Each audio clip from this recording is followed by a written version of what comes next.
গত 2 সপ্তাহ আগে নিউজিল্যান্ডের একটা সফর ছিল আমার। নিউজিল্যান্ডের আদিবাসী মৌরি একজন তরুণ একটা মসজিদে আমার প্রোগ্রামের পরে এসে একসাথে খাওয়া দাওয়া করলো। টকবগে তরুণ, সাদা চামড়ার। আমাকে মসজিদের এক ভাই পরিচয় করালেন যে এই ছেলেটা নতুন মুসলমান হয়েছে। নতুন মুসলমান হলে বিশেষ করে আমার একটু কৌতূহল জাগে জিজ্ঞেস করার যে, ভাই তুমি ইসলাম গ্রহণ করছো কি দেখে? আমার তো আশ্চর্য লাগে যে আমাদের মুসলমানদের দেখে তো ইসলাম গ্রহণ করার কোনো কারণ নাই, তাহলে কি দেখে লোকটা মুসলমান হলো? আমার একটু কৌতূহল হয়, জিজ্ঞেস করি, সব মুসলিমকে জিজ্ঞেস করি। তো তাকেও জিজ্ঞেস করলাম, ভাই তুমি মুসলিম হয়েছো, কি ব্যাপার, কি দেখে বলো? তখন সে আমাকে বলল যে, দেখো আমি ইসলাম গ্রহণ করেছি, যে বিষয়টি দেখে সেটি হলো আমি ইসলাম গ্রহণ করার আগে জীবনের কোনো লক্ষ্য উদ্দেশ্য খুঁজে পেতাম না। আমি চেষ্টা করতাম জীবনের লক্ষ্য উদ্দেশ্য খুঁজে পাওয়ার, কিন্তু পেতাম না। আমি কেন বেঁচে আছি সেটাই আমি জানি না। এত কষ্ট ক্যারিয়ার গড়ার জন্য, পড়তে পড়তে লাইফ শেষ, কষ্ট করতে করতে জীবন শেষ, এত কষ্ট যে করছি, কেন করছি আমি নিজে জানি না। কিন্তু যখন ইসলাম গ্রহণ করেছি তখন লোকটা বললো যে এখন জীবনের লক্ষ্য তো অনেক পরের কথা, প্রত্যেকটি পদক্ষেপের আগে আমি পরিষ্কার যে আমি কেন পা ফেলছি। তো সে যুবক আমাকে বলছিল, ইসলাম গ্রহণ করার আগে আমি জীবনের কোনো লক্ষ্য খুঁজে পাইনি, আমি কেন বেঁচে আছি। ঠিক আছে, বুঝলাম, ক্যারিয়ার গড়লাম, অনেক পড়ালেখা করলাম, অনেক ভালো জায়গায় গেলাম, অনেক টাকা পয়সা কামাই করলাম, সবই ঠিক আছে। আফটার দ্যাট সবকিছুর পরে আমার আসলে প্রাপ্তিটা কি আমি কোনো মানে খুঁজে পেতাম না। সেটা বয়স হলো 19, ওর আগের নাম ছিল তানি, পরে ইসলাম গ্রহণ করার পর নাম রাখছে তৌফিক। তো আমাকে সে তৌফিক বলল, ভাই এখন আমার কাছে মনে হয় এক ঢোক পানি পান করলে আমি জানি এটার লক্ষ্য কি।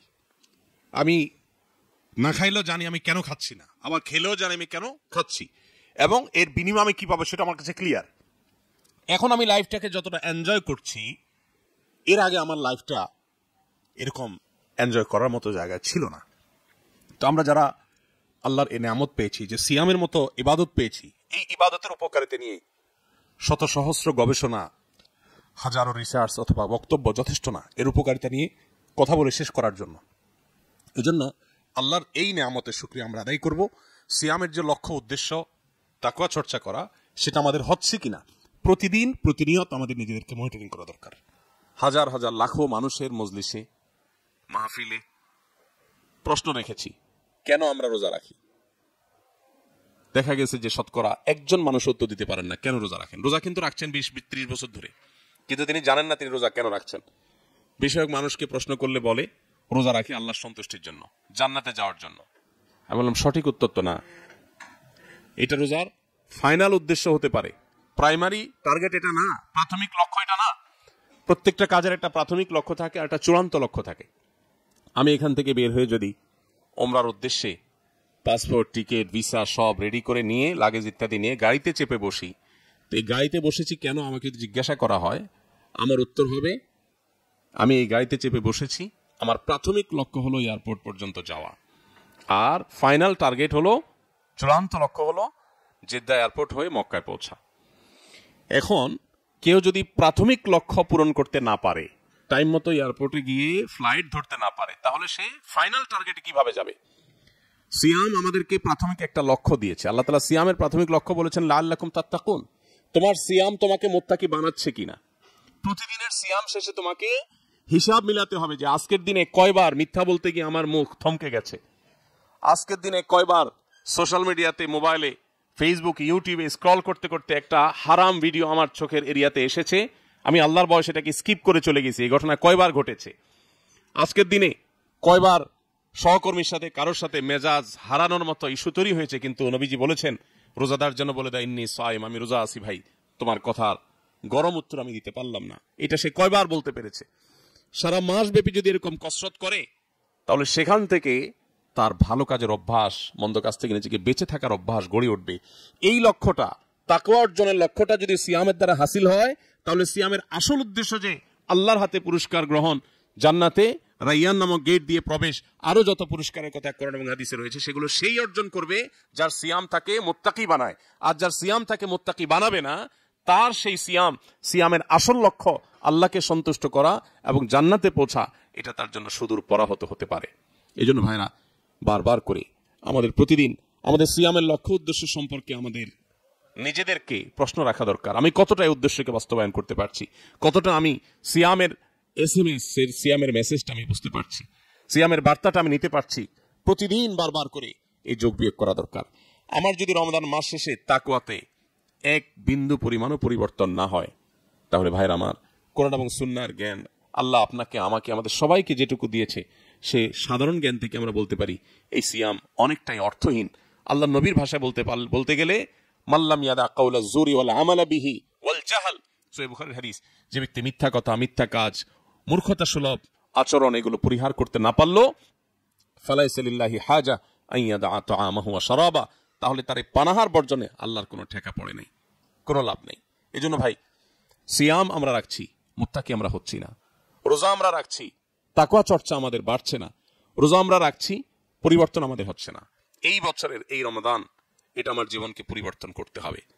কি পরিবর্তন করব, কোন জায়গায় আমি সংশোধনী আনবো, সেটা আমাকে ডিসিশন নিতে হবে।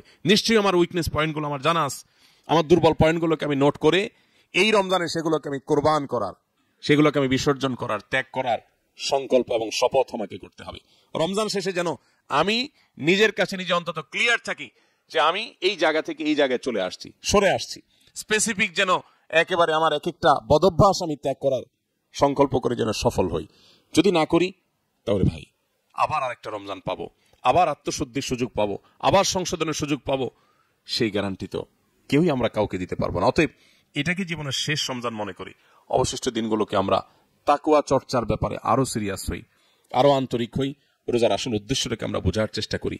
দেখুন, প্রিয় নবী সাল্লাল্লাহু আলাইহি সাল্লামের জীবনে 8টা রমজান পেয়েছেন, 8টা বা 9টা রমজান পেয়েছেন। দ্বিতীয় হিজরিতে রমজান রোজা ফরজ হয়েছে, দশম হিজরিতে তিনি দুনিয়া থেকে চলে গেছেন।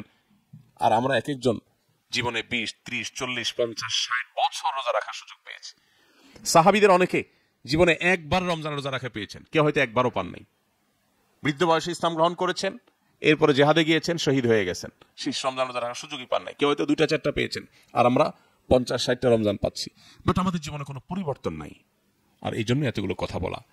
সিয়াম শুধুমাত্র আল্লাহর কাছ থেকে পুরস্কার গ্রহণ করা বা সওয়াব আহরণের জন্য নয়, সেটা সিয়ামের অন্যতম উদ্দেশ্য, কিন্তু সিয়ামের আসল উদ্দেশ্য হলো লাআল্লাকুম তাত্তাকুন, যেন আমরা মুত্তাকি হতে পারি। আল্লাহ রাব্বুল আলামিন আমাদের সবাইকে রমজানের এই সিয়াম থেকে সারা জীবনের যে রোজা, আমাদের জীবন ব্যাপী যে রোজা, সেই রোজার জন্য আল্লাহ তাআলা আমাদেরকে শিক্ষা গ্রহণ করা, প্রশিক্ষণ গ্রহণ করার তৌফিক দান করুন। আল্লাহর সকল আদেশ নিষেধের সামনে মাথা নত হয়ে, মাথা পেতে দেওয়া, আল্লাহর সামনে নিজেকে সমর্পণ করে দেওয়া, পুরো জীবনকে আল্লাহর জন্য উৎসর্গ করে দেওয়ার ঈমানী শক্তি আল্লাহ তাআলা আমাদেরকে দান করুন। আমরা যেন নিজেদের জন্য, আল্লাহর দ্বীনের জন্য, আল্লাহ নবীর এই কষ্টে রেখে যাওয়া কষ্টার্জিত ইসলাম, এটাকে সংরক্ষণ করবার জন্য, এটাকে প্রতিষ্ঠা করবার জন্য, নিজের মধ্যে, সমাজের মধ্যে, রাষ্ট্রে, গোটা পৃথিবীতে এর জন্য আমাদের সারা জীবনকে যেন আমরা বাজি রাখতে পারি। এটাই আমাদের সার্থকতা, এটাই আমাদের সফলতা। যারা আল্লাহর প্রতি বিশ্বাসী নয়, তারা ভোগে যে আনন্দ পায়, আমাদের ত্যাগের আনন্দ যদি তারা জানতো, বহু আগে সে ভোগ রেখে তারা আমাদের ত্যাগের কাতারে এসে দাঁড়াতো।